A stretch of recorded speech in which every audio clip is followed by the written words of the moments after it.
তো আজকে পাঞ্জাবি ধাবা স্টাইলে একটু আলু পরোটা বানাবো। তো তার জন্য নিয়ে নিচ্ছি, দেখছো এখানে আলু সেদ্ধ করে নিচ্ছি, আর তার সাথে নিচ্ছি রসুন, আদা, নিচে ধনেপাতা, কাঁচা লঙ্কা একসাথে চপিং মেশিনে দিয়ে, দেখতে পাচ্ছ এখানে চপড করে নিলাম। তো ভালো করে চপ করে নিতে হবে। তো দেখতে পাচ্ছ এখানে চপড করা হয়ে গেল। তো তারপরে সেটা আর কি স্ম্যাশ করা আলুর মধ্যে মিশিয়ে দেওয়া হলো। সেখানে এক এক করে দিয়ে দেবো বিট লবণ, তার সাথে দেবো গোলমরিচ, তার সাথে দেবো ওই আমার ম্যাজিক মশলাটা, আর এর সাথে দেওয়া হলো লাল মির্চ, আর তার সাথে দেখো দিয়ে দিচ্ছি জিরে গুঁড়ো, আর এর সাথে দিলাম ধনে গুঁড়ো, আর তার সাথে আমচুর মশলা, আর এটা হলো মায়ের কাশ্মীরি লাল মির্চ সানরাইজের।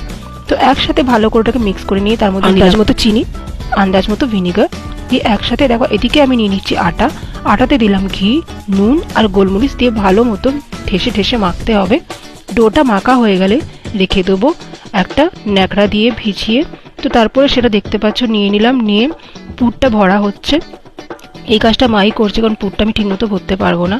তো যাই হোক, পুরটা ভরে নেওয়া হলো, আর ভরে নেবার পরে তারপর ওটা ভালো করে আটকে দেওয়া হলো, দিয়ে বেলানে ভালো করে বেলে নিতে হবে। আর ঠিক খেয়াল রাখতে হবে যাতে চারদিকে সমানভাবে বেলা হয়, আর পুরটা যাতে না বেরিয়ে যায়। তো এরপর ওটা চাটুতে দিয়ে ভালো করে সেঁকে নিতে হবে।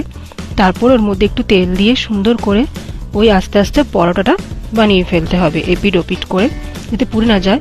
আর তারপরে ওটা সুন্দরভাবে পেঁয়াজ, রসুনের আচার আর লেবুর আচার দিয়ে